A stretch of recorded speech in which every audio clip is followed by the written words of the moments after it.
Students, TSN school class 12 physics. आपका next topic है electric field due to charge sphere. Okay students, part 20 तक हमने करा दिया था। आज आपका है पार्ट 21। आपका है sphere, two types of spheres, hollow spheres and solid. Hollow में आपका कौन से आते हैं? Thin shell.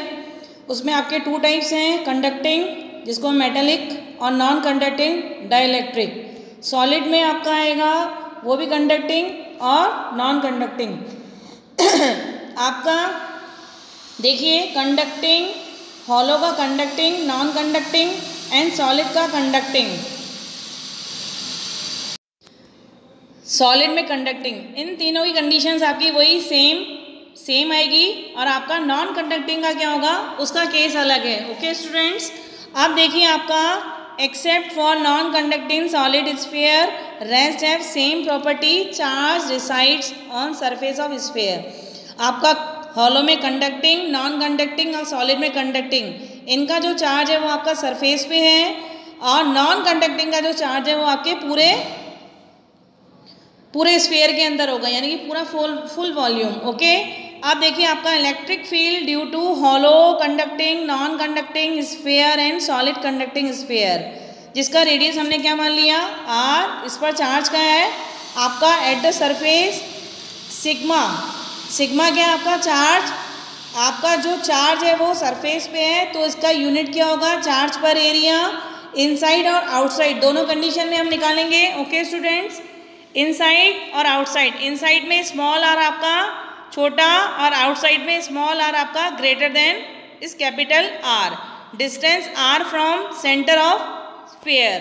ठीक है, अब इसमें डायग्राम देखिए आपका आउटसाइड केस के लिए small R is greater than R. आपने एक सर्किल लिया स्मॉल वाला, उस पर कौन सा चार्ज है आपका, प्लस चार्ज सिग्मा, जिसको हमने क्या माना, सिग्मा। आउटसाइड केस के लिए हम एक गॉसियन सरफेस ड्रॉ करेंगे, imaginary circle. Okay students, dash dash करके हमने एक बाहर सर्किल ड्रॉ किया जिसका रेडियस आपका क्या है, small R. Small R is greater than capital R. Okay, Gauss law से आपका इसमें जो आपका एरिया आएगा वो किसके आएगा, सरफेस के परपेंडिकुलर। इसमें फुल जो आपका गॉसियन लॉ हमने जो स्फीयर बनाया है उसमें जो एरिया आएगा आपका, एक हमने छोटे छोटे पार्ट्स में डिवाइड करके इसको अलग अलग जगह पे हमने क्या निकाला, इसका एरिया। तो इसका जो एरिया आएगा वो सरफेस के परपेंडिकुलर। ओके स्टूडेंट्स, और इसकी इलेक्ट्रिक फील्ड कहाँ होगी आपका, पॉजिटिव चार्ज के अवे फ्रॉम। तो आपका जो एरिया और इलेक्ट्रिक फील्ड है दोनों का डायरेक्शन क्या है, सेम है। तो इसमें जो थीटा बनेगा वो कितना डिग्री बनेगा, 0 डिग्री। ओके, अब गॉसियन सरफेस में आपका स्फीयर में रेडियस तो हमने स्मॉल आर मान ली, तो इसमें फाई क्लोज्ड क्या होगा, यानी कि क्यू इनसाइड अपॉन एप्सिलॉन, जो कि हम लास्ट लेक्चर में पढ़ चुके हैं। फाई इज इक्वल्स टू क्या होगा, अब आपको इसमें क्या निकालना है, क्यू इनसाइड। क्यू इनसाइड क्या होगा, एरिया आपका क्यू इनसाइड, ये सिग्मा क्या है, चार्ज अपॉन एरिया। चार्ज आपका कितना है, सिग्मा। 1 यूनिट पे 1 सिग्मा, 2 यूनिट पे 2 सिग्मा, 3 यूनिट्स पे 3 सिग्मा। तो यानी कि इस स्फीयर पे कितना होगा चार्ज, तो पूरे स्फीयर का एरिया आपका कितना है, 4 पाई आर स्क्वायर। अंदर वाले इसका आपका एरिया कितना है, 4 पाई कैपिटल आर स्क्वायर। उसका रेडियस कितना है अंदर वाले सर्किल का, आर। तो 4 pi are square into sigma upon epsilon naught. अब आपका इसमें phi is equals to closed phi E d A. Okay, आपका ये जो इस तरीके का सिंबल बना हुआ है ये क्लोज्ड का ही है, ई डी ए। कॉस इनके बीच में, ई और डी के बीच में जो आपका एंगल बन रहा है वो कितने का बन रहा है आपका, 0 डिग्री, यानी कि कॉस 0 डिग्री। कॉस 0 का वैल्यू कितना होता है, 1। तो आपका कितना वैल्यू आएगा, ई डी ए। और एरिया आपका कितना है, 4 पाई आर स्क्वायर। इसमें एरिया आपका कितना आएगा, बड़े वाले सर्किल का, हमें गॉसियन सरफेस का निकाल रहे हैं अभी मैथमेटिकली। गॉसियन सरफेस का, गॉसियन स्फीयर का हम निकाल रहे हैं फाई।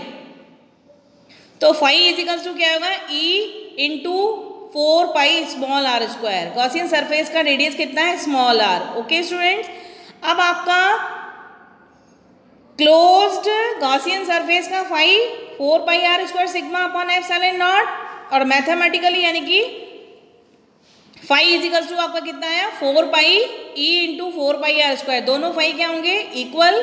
तो यानी कि E into 4 pi are square is equals to 4 pi capital R square sigma upon epsilon not. 4 pi से 4 पाई कैंसिल आउट हो गया। यहाँ से इलेक्ट्रिक फील्ड का वैल्यू क्या निकला आपका? Sigma capital R square upon epsilon not small are square. यहाँ सिग्मा आपका क्या है? चार्ज, जो कि कांस्टेंट है, एक ही है आपका। आर जो है वो भी रेडियस आपका, जो कैपिटल आर है वो भी रेडियस आपकी फिक्स है यानी कि कांस्टेंट। एप्सिलॉन नॉट भी आपका क्या है? Constant. Only for small R is a variable. Small R आपका क्या है? वेरिएबल है, जो हर जगह क्या हो रहा है? चेंज हो रहा है। तो E is proportional to 1 upon R square. What condition? Outside condition के लिए E is proportional to 1 upon R square. अब देखिए आपका ये जो E का वैल्यू हम कैपिटल Q के फॉर्म में लिखना चाहते हैं, तो Q अपॉन इस पूरे चार्ज, ये जो पूरा चार्ज है कितना है आपका? इसका पूरा, इसको हमने कैपिटल Q मान लिया। Capital Q upon epsilon not equals to वो किसके बराबर है? E into 4 pi are square. ठीक है, तो यहाँ से E का वैल्यू आपका क्या निकलेगा? 1 upon 4 pi epsilon not capital Q upon small are square. ये आपको किस तरीके से दिखाई दे रहा है? जो हमने स्टार्टिंग लेक्चर में किया था, पॉइंट चार्ज। पॉइंट चार्ज के लिए इलेक्ट्रिक फील्ड आपका क्या था? के क्यू अपॉन आर स्क्वायर। के का वैल्यू आपका क्या है? 1 upon 4 pi epsilon not Q upon R square. Side में हमने देखिए लिख रखा है, it seems as if Q is placed at centre of the sphere. कौन सी कंडीशन के लिए? Only for outside. Okay students, अब देखिए आपका सेकंड केस है इनसाइड। इनसाइड में आपका स्मॉल आर क्या होगा? आपका is less than capital R. हमने एक सर्किल लिया जिसका चार्ज आपका Q है, प्लस चार्ज है। सिग्मा लिया हमने, चार्ज सरफेस पे चार्ज है, तो उसका सिग्मा क्या होगा? चार्ज पर एरिया। ओके, अब इसके अंदर हमने एक गॉसियन सरफेस बनाया। क्या बनाया? गॉसियन सरफेस, जिसका आपका रेडियस कितना है? Small R. इसमें भी हम अलग अलग जगह जगह पे क्या निकालेंगे? Electric field. तो जहाँ DA आपका हमने छोटा सा एलिमेंट्री कट किया DA, तो यहाँ पे जो A बनेगा, DA बनेगा वो सरफेस के परपेंडिकुलर, सरफेस के परपेंडिकुलर। और E आपका क्या बनेगा? Electric field away from positive charge. तो दोनों के डायरेक्शन क्या है? E और DA का सेम डायरेक्शन है, तो थीटा इधर क्या बनेगा? इधर भी थीटा क्या बनेगा? 0 डिग्री। लेकिन इसमें आपको हमें क्या निकालना है? अंदर वाले स्फीयर का, यानी कि गॉसियन सरफेस का इलेक्ट्रिक फील्ड। इसके अंदर कोई चार्ज है ही नहीं आपका, तो कितना आएगा? E inside is equals to 0। आप कैलकुलेट ही देख लीजिए। E DA cos 0 degree, cos 0 का value 1, E DA phi is equals to E into 4 pi are square. यहाँ पे फाई का वैल्यू क्या निकलेगा? कोई चार्ज अंदर है ही नहीं, तो फाई इज इक्वल्स टू 0। क्या आएगा? Phi is equals to 0। तो 0 is equals to E into 4 pi are square. तो यहाँ E इज इक्वल्स टू क्या होगा? 0। तो इनसाइड वाले केस में E क्या है आपका? 0। और आउटसाइड में हमने कितना वैल्यू निकाला था? 1 upon 4 pi epsilon not Q upon R square. Okay students, देखिए हम ग्राफ बनाएंगे E वर्सेस R के बीच में ग्राफ बनाएंगे। ओके, ग्राफ देखिए आपका इनसाइड और आउटसाइड। आपका y एक्सिस पे E इलेक्ट्रिक फील्ड और x एक्सिस पे आपका R है। स्फीयर बना लिया हमने, ऊपर एक, नीचे कैपिटल R डैश डैश करके लिखा हुआ है, that is the inside case, और कैपिटल R के बाहर आउटसाइड। आपका इनसाइड में इलेक्ट्रिक फील्ड क्या आपका? 0, और सरफेस पे आपका क्या है? Small r is equals to capital R हो जाएगा, जहाँ आपका मैक्सिमम होगा। ठीक है, जैसे जैसे ही डिस्टेंस को आप बढ़ाते जाओगे, इलेक्ट्रिक फील्ड भी क्या होती जाएगी? कम होती जाएगी। तो आपका इस तरीके से आएगा। Okay students, E proportional to 1 upon R square. तो सरफेस पे इलेक्ट्रिक फील्ड कितनी होगी? 1 upon 4 pi epsilon not Q upon R square. ये क्या है? सरफेस पे electric field maximum. Okay students, अब देखिए आपका next hollow, conducting, non conducting and solid conducting के लिए आपका इलेक्ट्रिक फील्ड 0 इनसाइड केस में और आउटसाइड केस में 1/4 pi epsilon not Q upon R square, okay, small r square. अब आपका कंडीशन है नॉन कंडक्टिंग फॉर सॉलिड के लिए electric field due to solid non conducting, जिसको हम डाइलेक्ट्रिक स्फीयर भी कह सकते हैं, जिसका रेडियस है आपका r। चार्ज, इसमें आपका जो चार्ज है पूरे शेल में फैला हुआ है, पूरे आपके स्प्रेड है, ठीक है, इन होल वॉल्यूम, पूरे वॉल्यूम में आपका क्या हुआ है, स्प्रेड फैला हुआ है। तो इसका हमने क्या मान लिया, चार्ज सिग्मा, जो कि क्या होगा, चार्ज पर वॉल्यूम। ओके स्टूडेंट्स, आउटसाइड में आपका क्या होगा, r, small r is greater than capital R। हमने एक सर्किल लिया जिसका चार्ज है आपका यूनिफॉर्म, हर जगह चार्ज क्या है, सेम है, यूनिफॉर्मली आपका चार्ज है, जिसको हमने कैपिटल Q मान लिया, और आपका चार्ज को हमने क्या माना है, रो।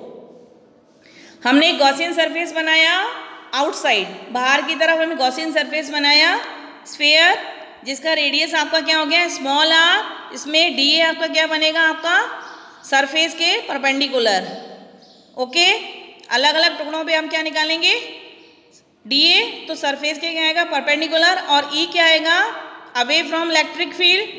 तो ई और डीए का जो डायरेक्शन होगा वो एक ही डायरेक्शन में है, तो यहाँ थीटा इक्वल्स टू क्या बनेगा, cos 0 डिग्री। तो फाई गॉस सरफेस के लिए, क्लोज के लिए आपका ये सिंबल है ई डी ए cos 0, तो यानी कि ई डी ए, तो जहाँ डी ए यानी कि एरिया का वैल्यू क्या होगा, सरफेस का एरिया कितना होता है, 4 पाई r स्क्वायर। आपको इस गॉस वाले सरफेस क्या आएगा, small r square, 4 pi r square, okay students. और आपका जो गॉसियन सरफेस था, close surface, Gauss law, Q inside upon epsilon not, Q epsilon is equals to Q inside, इसमें कितना होगा वो हमें निकालना है।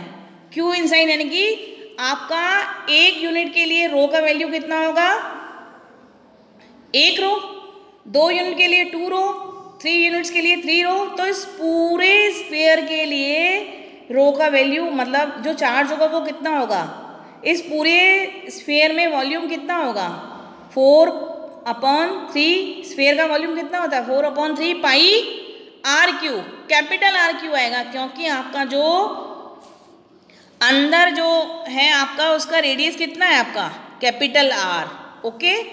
गॉस लॉ से इसका क्या होगा, आपका कैपिटल RQ रो, एक वॉल्यूम के लिए 1 रो, तो 4/3 पाई RQ के लिए 4/3 pi RQ rho epsilon not, both phi is same, Gaussian surface के लिए भी और मैथमेटिकली भी, दोनों फाई क्या हो जाएंगे, इक्वल। तो E into 4 pi R square is equals to 4/3 pi RQ rho upon epsilon. 4 pi से 4 पाई कैंसिल हो गया आपका, यहाँ से E का वैल्यू आपका कितना आया, rho capital RQ upon 3 epsilon not small r square. Rho आपका क्या है, चार्ज फिक्स है पूरे वॉल्यूम में, कांस्टेंट, कैपिटल R भी आपका रेडियस क्या है, फिक्स है, कांस्टेंट, एप्सिलॉन नॉट भी constant, only small r is a variable. Small r का वैल्यू क्या हो रहा है, चेंज हो रहा है, तो वेरिएबल है, तो E आपका proportional to 1/r square. Outside वही है जो आपका ऊपर था, hollow conducting, non conducting and solid conducting में आउटसाइड का वैल्यू कितना था, E proportional to 1/r square. इसमें भी आपका वही है, सॉलिड नॉट कंडक्टिंग में E proportional to 1/r square, okay students. अब इसको Q के फॉर्म में लिखने के लिए क्या करेंगे, Q upon epsilon not is equals to E into 4 pi R square, E is equals to 1/4 pi epsilon not Q upon R square. वही पॉइंट चार्ज की तरह आपको दिखाई दे रहा है ये वाला, तो it seems like Q is placed at centre of sphere for outside condition, okay students. अब देखिए आपका नेक्स्ट है इनसाइड, क्या है, इनसाइड में आपका small r is less than capital R। यहाँ गॉसियन सरफेस का रेडियस कितना हो जाएगा आपका, स्मॉल r, अंदर वाला जो है आपका sphere that is a Gaussian sphere, उसका रेडियस कितना है आपका r, और बाहर वाला जो आपका रेडियस है उसका रेडियस कितना है, कैपिटल R। तो क्लोज सरफेस के लिए Q inside upon epsilon not, तो इसमें भी आपका Q इनसाइड का वैल्यू क्या आएगा 4/3 pi small are Q upon small are Q into rho upon epsilon not, ठीक है। और mathematically phi is equals to क्या निकलेगा, क्लोज सरफेस EDA, दोनों में जो एंगल बनेगा 0 डिग्री, तो EDA E into 4πr², both phi are is equals to same mathematically and close surface, तो E into 4πr² is equals to 4/3 pi small are cube rho upon epsilon not. Small r से इधर r² है, इधर r Q है, तो r² से r² cancel हो जाएगा, एक ही r बचेगा, 4π से 4π कैंसिल। यहाँ पे आपका इलेक्ट्रिक फील्ड का वैल्यू क्या निकला, E is equals to rho r/3 epsilon naught. Rho आपका क्या है कांस्टेंट, एप्सिलॉन भी कांस्टेंट, r आपका स्मॉल r क्या है वेरिएबल, वो क्या हो जाएगा E proportional to 1/r, sorry 1/r नहीं, only for r, E proportional to r, okay. जैसे जैसे डिस्टेंस को बढ़ाते जाएंगे इलेक्ट्रिक फील्ड भी क्या होती जाएगी, बढ़ती जाएगी for inside case, okay. Hollow और नॉन कंडक्टिंग, कंडक्टिंग और सॉलिड, कंडक्टिंग में E इज इक्वल्स टू क्या था इनसाइड वाले केस में इज इक्वल्स टू 0, और इसमें E प्रोपोर्शनल टू r, जैसे जैसे r को बढ़ाते जाएंगे इलेक्ट्रिक फील्ड भी बढ़ती जाएगी। अब Q के फॉर्म में E is equals to 1/, E is equals to Q, rho की जगह वैल्यू रखेंगे, रो का वैल्यू क्या आएगा आपका Q/4/3 pi r³ into r/3 epsilon not 0, 3 से 3 कैंसिल हो जाएगा, आपका यहाँ पे E का वैल्यू क्या आएगा 1/4 pi epsilon not Q upon capital R की power 3 into R, that is a inside, okay. यहाँ भी आपका एप्सिलॉन नॉट क्या है आपका कांस्टेंट, Q जो चार्ज है वो भी आपका फिक्स है, वो भी कांस्टेंट है, capital R constant, only for R is variable, R is variable, यहाँ पे R क्या होगा variable, E proportional to R, okay. और आउटसाइड केस में क्या है E proportional to 1/r², okay. अब देखिए इन दोनों के बीच में ग्राफ क्या आएगा E वर्सेस R, इनसाइड वाले केस में E प्रोपोर्शनल टू R और आउटसाइड वाले में E प्रोपोर्शनल टू 1/r²। हमने एक स्फीयर बनाया, नीचे डैश डैश करके कैपिटल R के अंदर आपका इनसाइड और बाहर की तरफ आपका आउटसाइड, E आपका जो है y एक्सिस और R जो आपका x एक्सिस पे। इधर देखिए स्टार्टिंग में आपका जो E इनसाइड है उसमें E proportional to R, okay. फिर आपका क्या आएगा सरफेस से नीचे नीचे इलेक्ट्रिक फील्ड आपकी क्या होती जा रही है, कम होती जा रही है, डिस्टेंस जैसे ही बढ़ती जा रही है इलेक्ट्रिक फील्ड क्या होती जा रही है, कम होती जा रही है, वहाँ E is proportional to 1/r², that is a graph of E versus R। अब आपका है electric field due to solid non conducting dielectric sphere, लेकिन जो उससे पहले पढ़ा था वो था आपका यूनिफॉर्म चार्ज, इसमें क्या है आपका नॉन यूनिफॉर्म चार्ज, जहां आपका रो इज इक्वल्स टू क्या हो जाएगा rho naught r। Inside case में वही same condition, small r is less than capital R, Gaussian surface लेंगे जहां आपका Q inside upon epsilon not is equals to rho pi r की पावर 4 अपॉन एप्सिलॉन नॉट, क्या है आपका, ये तो अभी हम इसका वैल्यू निकालेंगे नीचे से करके, ओके स्टूडेंट्स। आप देखिए आपका वही है, इसमें जो चार्ज है आपका इनसाइड बना हुआ है, चार्ज क्या है distribute uniform non uniform distribute है, ओके। आपका जो अंदर वाले स्फीयर का रेडियस है स्मॉल r, और जो बाहर है जो अंदर गॉसियन सरफेस है उसका स्मॉल r, बाहर जो हमने स्फीयर बनाया हुआ है उसका है रेडियस आपका कैपिटल R। अब हम इसमें DQ is equals to rho into, rho की जगह रो इंटू R नहीं ले सकते हैं, क्योंकि यहाँ R जैसे जैसे बढ़ता जा रहा है रो की वैल्यू भी बढ़ रही है, तो यहाँ पे रो क्या है चार्ज क्या है फिक्स नहीं है। इसके लिए हम क्या करेंगे, एक एलिमेंट्री शेल काटेंगे, नीचे देखिए हमने एक अलग से नीचे कट किया हुआ है, डायग्राम में देखिए अंदर वाले शेल का जो डिस्टेंस लिया हमने सेंटर से डिस्टेंस कितना लिया हुआ है x, एलिमेंट्री शेल काटा हमने, छोटा सा डार्क कलर का पॉइंट दिख रहा है, एक छोटा सा एलिमेंट्री शेल काटा, वो देखिए आपका उसका डिस्टेंस कितना हो गया dx। तो डी क्यू क्या होगा, वहाँ का चार्ज क्या होगा, रो इंटू डी वी। अब इस रो की जगह हम रो इंटू एक्स, आर आपका क्या हो जाएगा, एक्स, आर क्या है आपका, एक्स यहाँ पे अब फिक्स हो गया, तो आर की जगह हम क्या लिख सकते हैं, एक्स। तो d q is equals to rho into x, और आपका डी वी यानी कि वॉल्यूम, वॉल्यूम क्या होगा, एरिया इंटू हाइट। तो अंदर वाले अगर जो शेल है, एलिमेंट्री शेल है, उसको हम सीधा कर देंगे तो उसका एरिया कितना आएगा, 4 पाई एक्स स्क्वायर, और हाइट कितनी है, डी एक्स। तो ए वॉल्यूम की जगह हमने क्या रख दिया, 4 pi x square d x. Okay, अब ऊपर देखिए आपका जो क्यू इनसाइड है इजिकल्स टू, इसकी लिमिट क्या आएगी आपकी, स्टार्टिंग में पॉइंट आपका 0 से है और कहाँ तक जा रहे हो, मैक्सिमम आर तक। तो लिमिट कितनी आएगी, 0 to r, rho naught x 4 pi x square d x. Okay, rho आपका क्या है, rho naught constant 4 pi x, एक एक्स और ये एक्स की पावर 2, टोटल पावर कितनी है आपकी, एक्स की पावर 3। इसका अगर आप इंटीग्रेशन करोगे क्या आएगा, एक्स की power 4/4, limit 0 to r. Okay, 4 से 4 कैंसिल आउट हो गया, rho pi r 4। Q inside आपका क्या निकला, ऊपर वही लिखा हुआ है, q inside is equals to rho pi are square upon epsilon naught. ये तो हो गया क्यू इनसाइड का वैल्यू। अब आपको यहाँ पे क्या निकालना है, इलेक्ट्रिक फील्ड। इलेक्ट्रिक फील्ड आपका क्या निकलेगा, electric field is equals to, दोनों फाई को क्या हम कर देंगे इक्वल, ये वाले सेंटेंस हमने लिख नहीं पाए हैं, दोनों तरफ को हम क्या करेंगे equal, E into 4 pi small are square is equals to rho pi r 4 की power upon epsilon naught. Pi से पाई कैंसिल हो जाएगा, यहाँ पे आपके इलेक्ट्रिक फील्ड का वैल्यू आएगा rho r square upon 4 pi epsilon naught. Okay students, और आउटसाइड का वैल्यू वही रहेगा सेम। ठीक है, यहीं पे हम टॉपिक को फिनिश करते हैं। आपका यहीं पे फर्स्ट चैप्टर क्या होता है कंप्लीट हो रहा है। नेक्स्ट जो लेक्चर होगा आपका चैप्टर 2 से स्टार्ट होगा। ओके।